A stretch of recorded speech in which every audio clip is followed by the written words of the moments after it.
So I've been asked by a lot of men and women, what do I think about Andrew Tate? Keeps coming up. As soon as I share that I'm a men's confidence coach and that I work with men, a lot of men are curious. They're curious to see what my opinion is. What do you think? They'll look at me, waiting to see what I'm gonna say about Andrew Tate. And to be honest with you, I didn't have enough information, like I would tell them, to really give you an opinion. A lot of them would share that, in a way, a lot of what I share about what I believe men's struggles are stemming from, I believe could really empower men, allowing them to be more self-expressed, allowing them to be more confident, is in alignment with some of the stuff he says, except that we have a different delivery. This is the kind of feedback I've gotten from men when it comes to him and myself.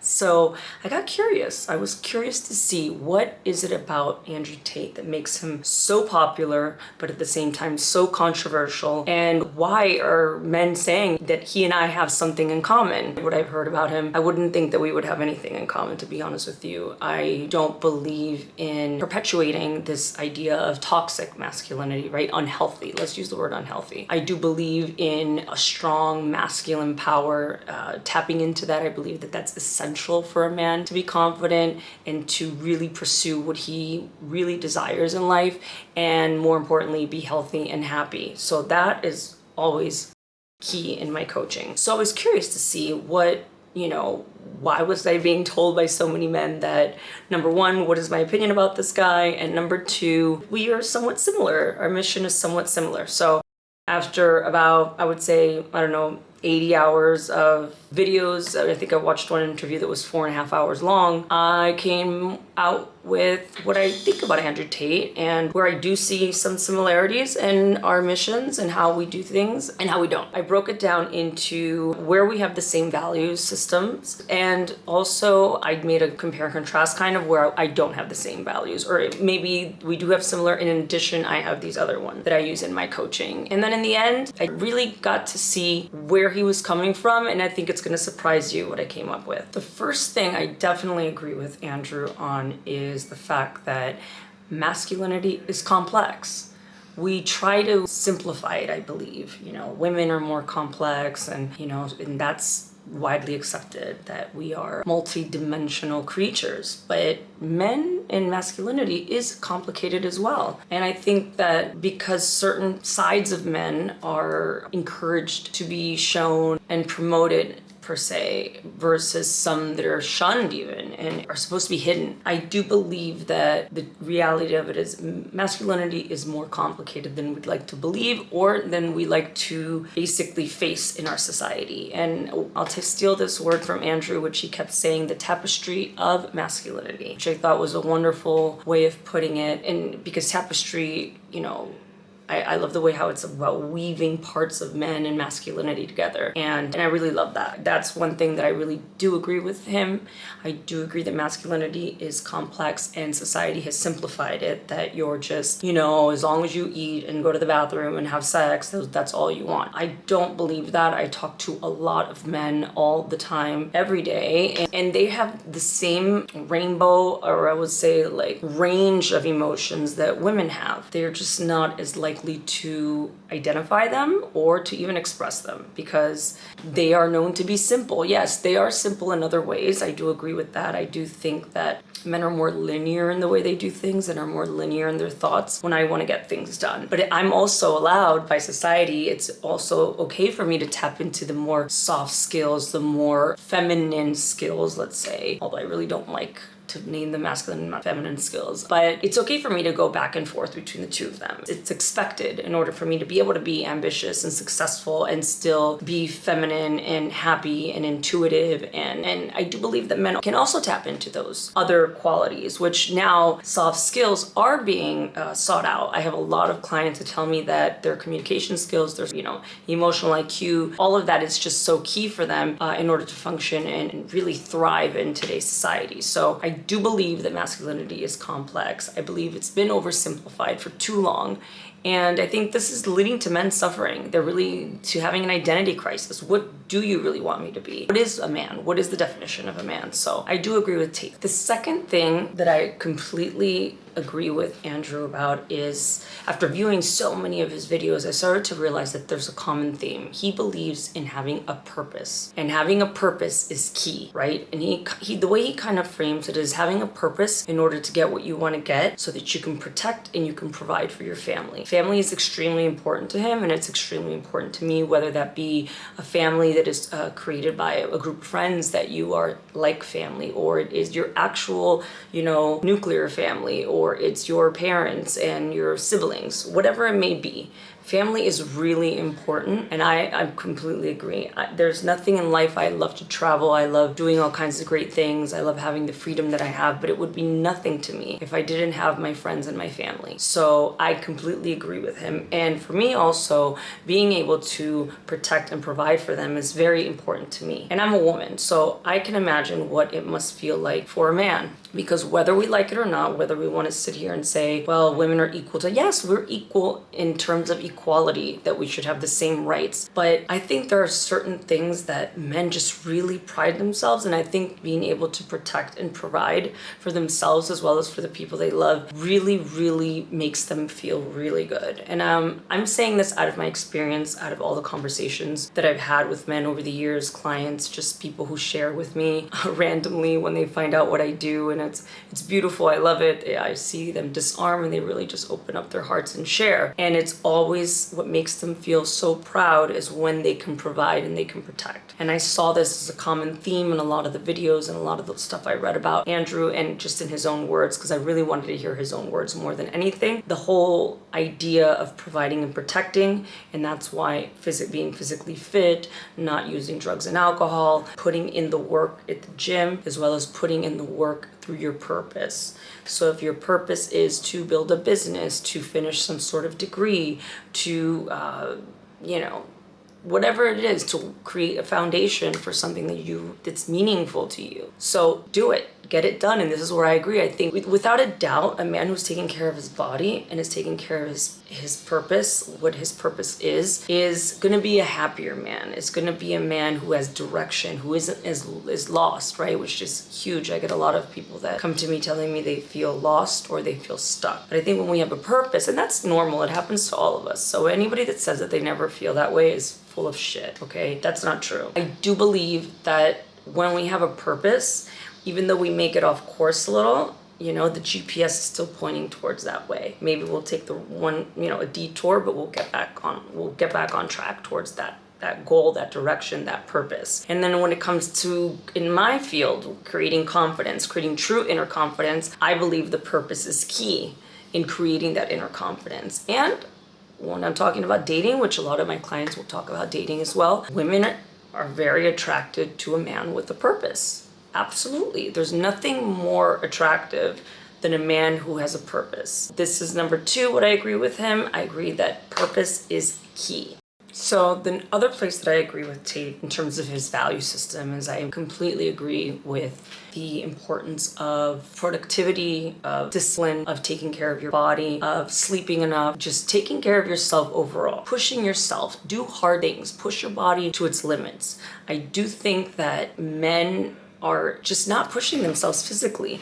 And we all know that when we work out, we release certain chemicals in our body that make us feel good. They make us sleep better. They actually increase our level of testosterone, which leads to even a better sex life. So, but we have a lot of men, young men in general and young men, who are not prioritizing their health. And when you don't prioritize your physical health, your mental health suffers, because it's connected, okay? 90% of your serotonin, which we all know is one of your feel-good chemicals, are in your gut. 90%, 90. And I always, if you've heard me say this before, I repeat it and I repeat it over and over again, because I want you to understand the link between your mental health and your gut health and your physical health. And so when you're working out, when you're pushing yourself, and like, David Goggins says, and Andrew Tate in this case, the whole idea of pushing your body. I don't care if you don't want to get up and go to the gym. Get your ass up and get to the gym. Don't think about it so much. When you're thinking and you're waiting to be motivated and you're waiting to feel good and you're waiting for things to be perfect for you to actually take action, guess what? You're gonna only take action probably 10% of the time, and taking action only 10% of the time isn't gonna yield the kind of results you want, and it's not gonna get you healthy and happy. So this is where I do agree with Andrew. I agree that self-discipline, pushing yourself, stop making excuses, just stop it. Just get committed to being healthy. If you're a person that's played sports in the past, get up and just start doing it. If you're a person who hasn't played sports in the past and really don't know where to start by walking. Go out there and walk. I'm on vacation now, I'm traveling, and I will be for a few months, and I bring bands with me to be able to incorporate my workouts, and I put thought into it. I walk a lot. My watch clocks about 800 calories a day just walking. So you'd be surprised, just get started, walk. Martial arts is always a great one. Martial arts is a great place because everybody starts from the same place. It doesn't matter who you are. It doesn't matter what your background is, what you do for work, how much money you make, if you've ever exercised before. Do something that's hard. It's push your body, push yourself. That discipline is going to make you stronger in your mind. It's going to make your self-worth go up. It's going to make your self-esteem go up. So in this case, I completely agree with Andrew. I think it's key. And I think that the excuses and the sometimes just pure laziness that's just so common is what's keeping men and young boys complacent, living in this really flat-lined life where there's not a lot of excitement. So yes, it's really easy to get distracted and just reach for porn, reach for video games, reach for food, complain. Living in a world of complaining is also a habit. So I agree with him 100% here. Definitely think working out, moving, sweating every day is key. Start from somewhere or get back to what you used to if you were an athlete, and don't stop. That's key. That's key. That's step number one. I think when you're eating well and you're taking care of your body and you're sleeping well and you're physically strong and you physically feel good, as a woman too, but we're talking about men here, especially as a man, that's something no one can take away from you.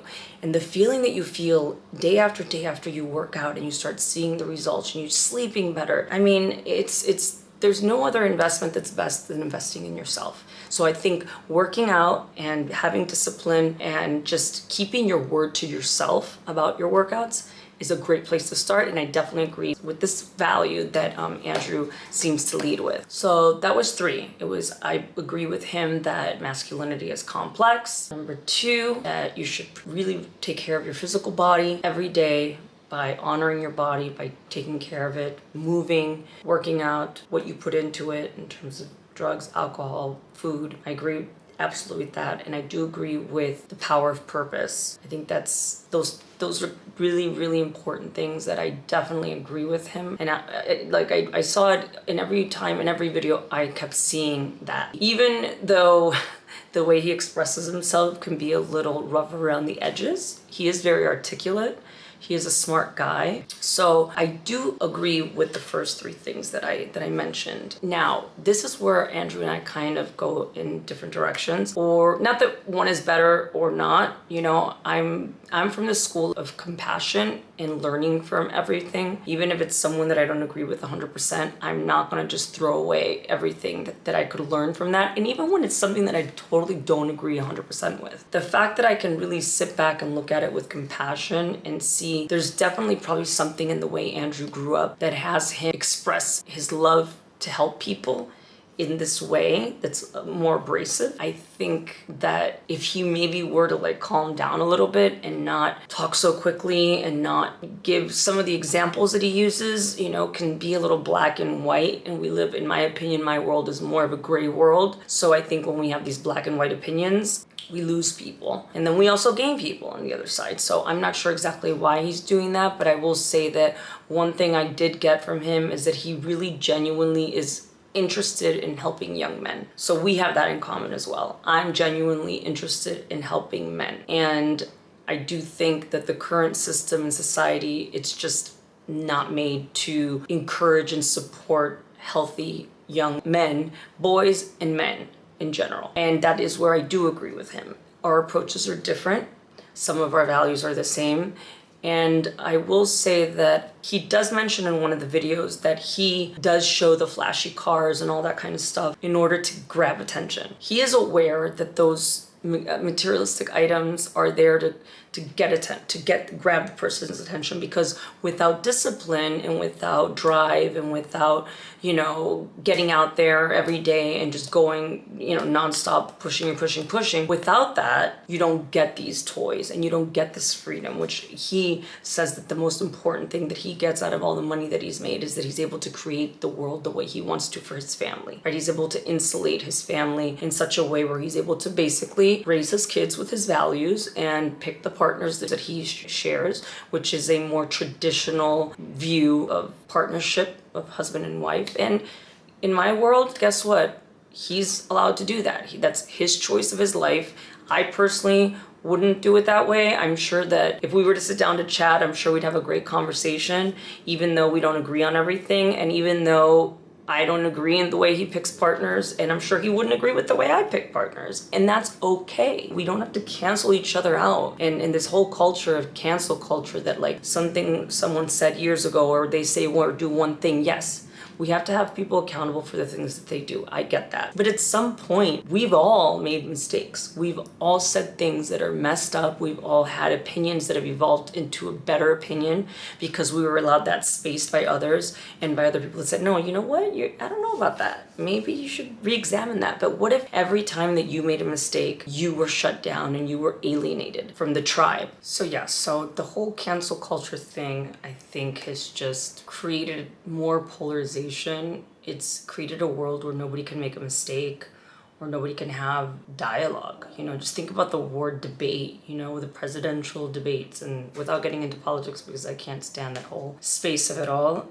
If you're debating something, you're trying to convince someone of your point. So if you have two people doing the same, there's no space to common ground to create something that, hey, might be a little bit of both. So if we can shift from the idea of debating each other and canceling each other out and fighting and just slowing down and listening to each other, which is what I did with Tate, of course, the knee-jerk reaction for me as a woman, and from what I was hearing in the media and what I was seeing, I didn't even know who he was until people were telling me, was to think, who is this guy? Like, what is he saying? But I slowed down and I said, wait, there's a reason why all these young men are following him. Let's see what's really underneath all those layers. Let's see what's really there. So I took the time and I read and I analyzed, and I came from a place of compassion, not from a place of judgment. And I really got that he really wants to help young men. And a lot of the men that I work with will tell me that when I say, well, what is it that you want? What is it that you're looking for? Because a lot of them say something's missing. And what's usually missing is the connection to themselves. Because in the world, in the culture that we live in, we've told men to suppress all of those emotions in order to be always strong and never weak. And in order to do that, you have to suppress any other emotion. And don't think this is only perpetuated by women as well. I've had plenty of men who tell me, I tried to be vulnerable with my woman and I could just see the disgust on her face when I did. So we haven't taught our men what vulnerability actually looks like, because it's very different than dumping on someone. It's very different than dumping a bunch of crap on someone and then calling it vulnerability. That's not being vulnerable. But when you don't have the words and you don't have the tools to communicate your emotions, you don't even know how to identify an emotion, let alone how to communicate what that emotion is and how you're feeling, it can come off as dumping. And unfortunately, unless you have a partner who also has done the work on herself and is actually in a place where she can see that you're going through something and can say, I know that you're still this great, strong man that I love and that is powerful, but you're having a moment, and then not use it against him or to be less attracted to him, but to see him as a human who is going to have a range of emotions. So this is where I feel that in addition to the strength, to first admitting that masculinity is more complex than we like to think it is, to admitting that society has set men up in a situation where this very old-fashioned idea of men only being strength and never being wrong. And because remember, if you admit that you're wrong and you don't, then it means that you're weak, right? Being wrong equals weak. Being lost and asking for directions means that you're weak. You couldn't get your family to the place. So there's all these, misconceptions about weakness and strength. And a lot of times, real strength can almost look like it's weakness, but if you don't know that and you're trying to avoid that at all costs because you've been told at a very young age that if you want to be part of this boys club and you want to succeed with women or not be, pushed around by other men, then you have to succumb to this and you have to live by these rules, which are very basic and very one-dimensional and not very clear, to be honest with you. And this is what our boys and men live with. And then we wonder why they're unhappy, why they're self-medicating with all different kinds of addictions, why they don't express themselves, why they are killing themselves at a higher rate, are abusing drugs and alcohol at a higher rate, why they are more violent, because we do live in a violent world. We live in a world where violence by men is okay. And that happens when you get your ass kicked by a father or a brother, or, you're tough and you're respected because you can stick up for yourself and you can physically defend yourself. And I, even as a girl, went through that. And yeah, being able to defend myself physically really got me out of some situations. So I totally can understand that from a judgment-free space. I get why we want to be perceived as strong. But there is more to that. And that's where that whole idea of complexity, the tapestry of masculinity is complex, I agree with. So in addition to what Andrew says about all the physical stuff and all of creating mental strength, physical strength, purpose, so that you can protect and provide, I totally agree with that. It doesn't have to be at the cost, though, to your self-expression and your mental health.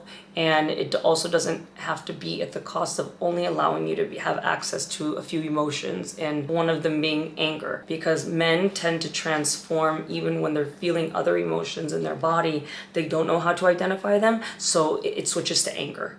And just the idea that men would be able to identify that and not switch it into anger. Imagine what that's going to do for that man's health and what that does to that man's health if he is able to access and understand what his body's going through in terms of emotions, and not just always have to be in these few little places of emotions, right? Which is interesting, and I'm going to do another piece about where men actually do have access to a range of emotions, but usually there are only certain places that they're allowed to have access to them where they are socially acceptable. And you'll be surprised to hear that it's usually at a sporting event. I'm going to do a video about that in the future. And I think that's one of the reasons, aside from the fact that men love sport, but I think that if we could better prepare our men to have the critical thinking skills to say, hey, wait a second, this is some BS that society has put on me that I gotta be, because I am a strong man. I take care of my body, I take care of my mind, I take care of my family, I take care of my community, and just because I'm feeling this way doesn't make me weak. That is the stuff that I work on with men. That's the kind of mission that I'm on, is to shift the perspective of what masculinity should look like and what it looks like. Make it a little less complex and really give men the tools, the communication tools to communicate better with themselves, better with their colleagues, better with their children, better with their partner, better with the world. I mean, imagine, and I always say this, imagine a world where our men were happy and healthy, where they had these amazing communication skills, where they were able to really lead in a way that wasn't harming, at the expense of others. Like, you could be successful, man, but it doesn't have to be at the expense of others. And that's kind of in the world that we live in, where we think that if a guy is going to be successful, then it has to be at the expense of others, right? Other men in the room. And I think a real quote unquote alpha is the guy who can really go into a room and be admired and connect with everyone. Connect with the waitstaff, connect with the children, connect with the dog, connect with the older, the younger, the men, the women. That is true leadership. And that's the kind of man that is so comfortable and confident in his own skin, in his own abilities, in his own strength, that no matter what comes his way, nothing's gonna throw him off, right? Yeah, he's gonna have bad days. Yeah, he's gonna go through things in life. That's life. And if you think that you're not going to go through shit in life, guess what? It's going to happen. If not, you're really not living life at a really high level. You're living in fear. You're not taking risks. And that alone is a really sad way to live. So my coaching, what I add to the way I like to coach the wonderful men that have the privilege to work with, I like to always get them back to compassion. compassion for others, right? I have compassion for Andrew and how he is doing things and how he's presenting what it is that he wants to do for the world. I do think that there's something there that maybe he hasn't explored about himself and doesn't have a lot of knowledge about it yet. But I do believe since he's turned to religion, he has realized that the material things and all that doesn't matter. And now that he's religious and he's converted, I believe, to Islam, I think that's his way of working on himself, on his spirituality. I like to say that, the way I work on myself every day, and I believe everybody needs to work on themselves. I think the moment that we think that we got it all figured out is the moment that we have nothing figured out. So what I'm thinking is that he's gotten to that place. He's gotten to the point where he knows that there's more in here. And he has gotten the level of financial success and the success that he wants on dealing with some legal issues, which is something completely different I'm not going to touch on. But the fact that he turned to religion shows me that he's in a place where he's trying to go inward and really get to know himself more and find answers that are bigger than a car or women or how many women he slept with or how many cars he has or how many zeros he has in his bank account. I was really curious of who are the people, the young men and or men in general who follow Tate. What do they look like? What are they dealing with? What are their pains? What are their concerns? So I read through a lot of the comment section and I realized that, a lot of them feel invisible.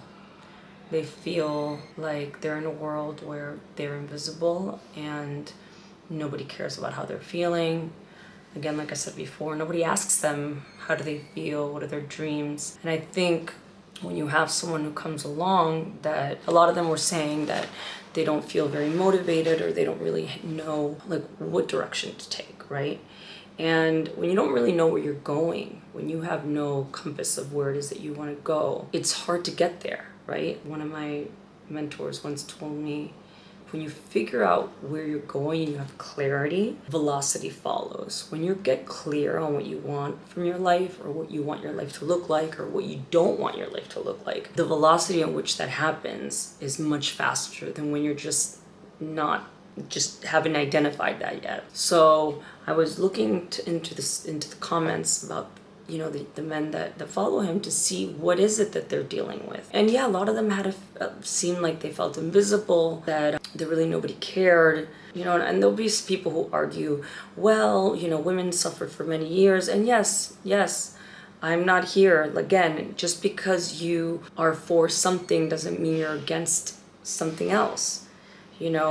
There was a beautiful quote the other day that I read, and it said that we are comrades in struggle. We have different struggles, but to say that men don't have any struggles because it's been a man's world for so long is ridiculous. And the proof is, in the statistics, in how men are showing up, how men are deciding to drop out of dating altogether. So these really great, powerful women who are doing great things, and I don't want to take that away from women. I definitely don't want to go backwards. But who are you going to date? Who are you going to marry? Who are you going to procreate with if we're living in a world where men feel invisible and don't feel empowered to want more out of life? They've kind of dropped out of the whole game or the whole dating scene for some people. And all it does is make those few that are at the top worse, because we all know what happens to people when they have excess.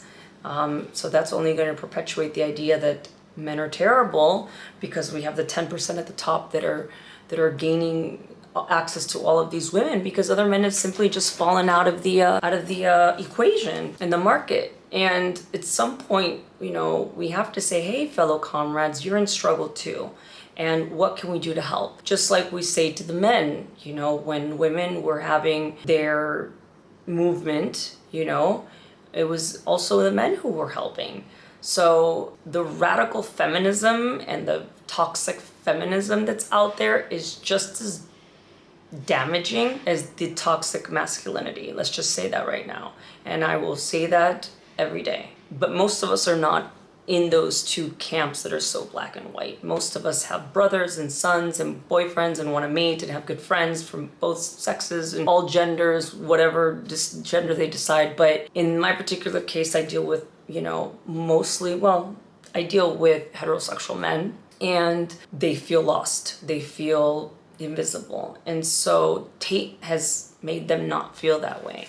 He's actually said, hey, you out there on the couch, watching TV, doing nothing. Don't you want better out of your life? You can create it. It's not difficult. Just get up and move. So he has done something, whether we agree with the way he does it or not. I don't agree 100% with the way he does it. I do see why he's doing it. I don't necessarily agree with his tactics and how he's doing in everything that he does, but I do see his values. I don't think he's all terrible, and I don't think he's all great, like all of us. That being said, what I would add to it, what I would say is, take what works for you and leave the rest. And that's what I did with Tate, right? I took what worked and I saw where he's filling a need, where he's seeing and acknowledging pain, which is exactly what he's doing. And I just want to take it a step further and always say that it's important for us to connect to the self. I think connecting to the self is maybe what's missing in his message.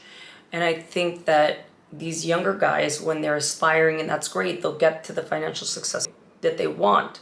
But I'm here to tell you, I have these conversations with these men all the time. It doesn't necessarily bring more happiness. That's why the saying goes, more money, more problems. Unless you start addressing the self, you. We're made up of all different parts. There's certain parts that we like to highlight, and there's definitely certain parts that we lock away and we definitely don't want to see. And until we acknowledge that we're made up of all these different parts and we actually work on that and we actually understand that once we can really clearly see all those parts of ourselves, we can heal ourselves. We can be the secure attachment that we had always been looking for. We can be that for ourselves. And that comes with work. The same work that is preached with the working out and with the self-discipline, and when you put money away each month for your retirement and you buy stocks and you read about how to invest and you read about where you want to travel, all of that time also needs to be invested in the self. And what you get from that, what you have access to from that is peace. And one of the things that men repeat to me over and over, if not on a daily basis, every other day, when I ask them, what is it that you're really looking for? They say, I want to be respected, I want to be acknowledged for what I do, and I want peace. I want to be in peace. The peace starts with the self. And then the more you work on yourself, the higher state of consciousness you get to. And when you're in a higher state of consciousness, you are going to attract another mate who's also in a higher state of consciousness. That'll be the person that you have a family with, if that's what you want, or at least you'll have common values. You'll be able to see each other for the multitudes of the parts that make each one of you up, that make all individuals up. We're all made up of different parts, right? But until we see that within ourselves and we make peace with that within ourselves, it's really hard to find peace out in the world, regardless of how much money you make, regardless of what university you went through, regardless of what business school you went to, regardless of your height, how many women you've slept with. It will not lead to true happiness and peace until you really have the peace within all the parts within inside of you. And for that, it takes work, my friend, It takes work to find the true self. And it's there, we definitely are a work in progress. I'm still a work in progress. I still continuously go to seminars and I do work for myself. And not only does it open up amazing things that I learn about myself, and bring me more peace, and it allows me to actually share more and see my clients through no judgment and through a lens of compassion, because we're all here for the same reason. We're all here to be a better version of ourselves, to be healthy, to be happy, to have peace, to have love, to experience love, to be loved. And that's a video in of itself, is how men love and how they've been programmed to love, and how they love themselves. Self-love is key. Without self-love, you could have everything else in the world.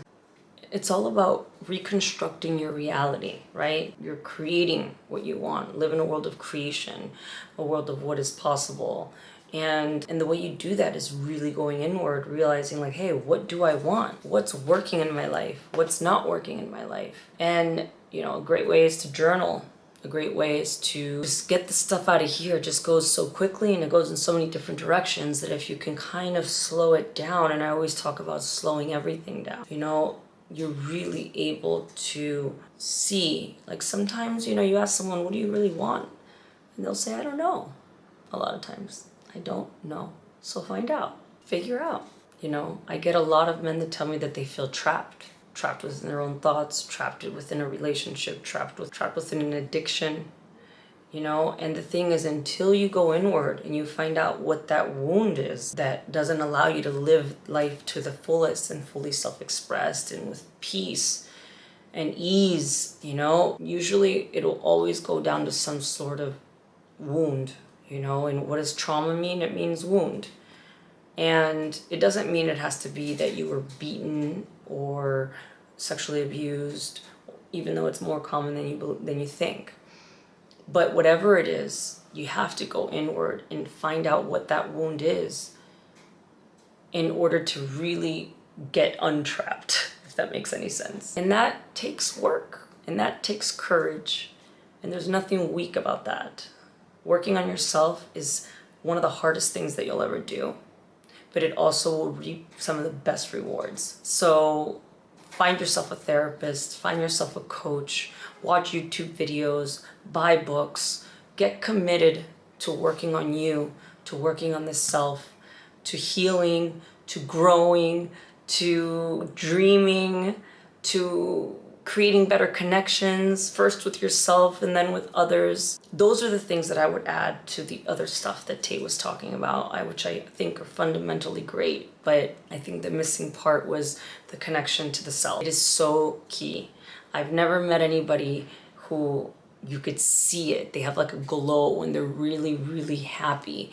And it's like when you ask them, they can share it, they can articulate it because they're so in tune and they're in such a vibrational high level of consciousness that they exude joy and happiness, and then they attract more of it. Because who doesn't want to be around people like that? They're magnetic. You're like, I want some of that. And so when you get to that level, you actually start inspiring people. And the best way is to share your story. Like when you were in the gutter and you were feeling like shit and you were feeling broken, and how what you did, and sharing that story, you will be surprised of what that does for others, what that opens up for others. And if that doesn't make you feel good as a human being, and that doesn't make you feel alive, knowing that you made an impact in someone else's life through your story, through your struggle, through your hardship and pain, that it could actually impact someone else, believe me, it is the best feeling ever. And this is what I like to encourage my clients to do. This is what I like to encourage you to do, is to just look within yourself. What is working in my life and what's not working? I need to get myself on good health and diet, proper sleep, cut out all the processed foods, eliminate or reduce alcohol consumption, marijuana consumption, whatever it is, porn consumption, anything that's distracting you from what you really want to get to know, which is the self. And that means all parts, the ugly, the beautiful, the scary, the one that you're ashamed of, where the guilt and shame live.